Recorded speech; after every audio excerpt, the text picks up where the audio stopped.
Tripurasundari Stotram कदम्बवनचारिणीं मुनिकदम्बकादम्बिनीं नितम्बजितभूधरां सुरनितम्बिनी सेवितां नवाम्बुरुहलोचनाम् अभिनवाम्बुदश्यामलां त्रिलोचनकुटुम्बिनीं त्रिपुरसुन्दरीम्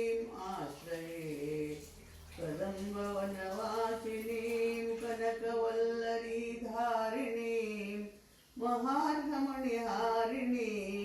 मुखसमुल्लसद्वारुणीं दयाविभवकारिणीं विशदलोचनीं चारिणीं त्रिलोचनकुटुम्बिनीं त्रिपुरसुन्दरीम् आश्रये कदम्बवनशालया कुचभरोल्लसन्मालया कुचोपमितशैलया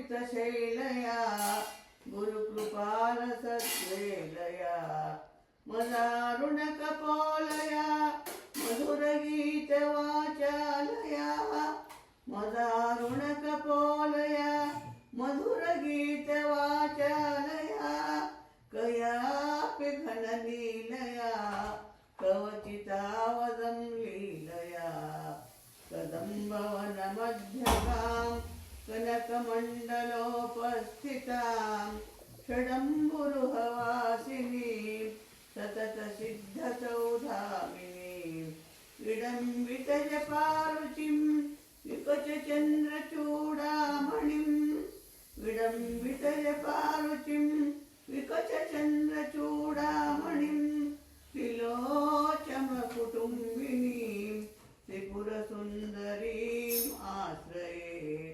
कुचाञ्चितविपञ्चिकां कुटिलकुन्तलालङ्कृतां कुशेशयनिवासिनीं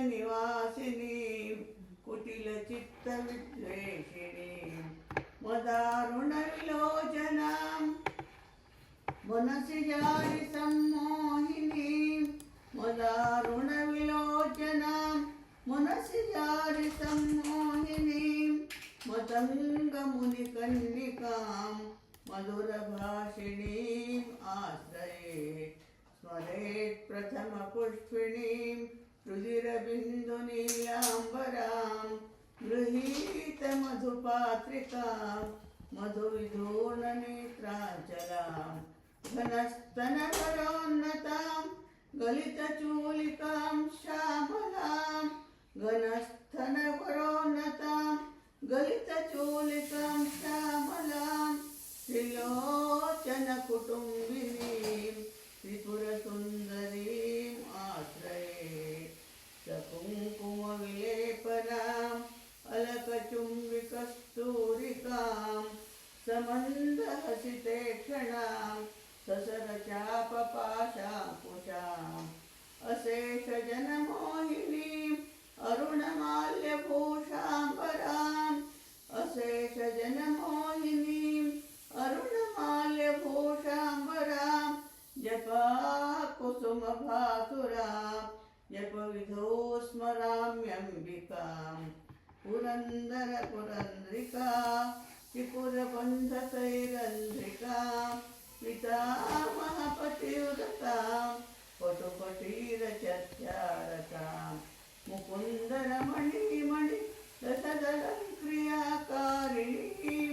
मुकुन्दरमणिमणिलसदलङ्क्रियाकारिणीं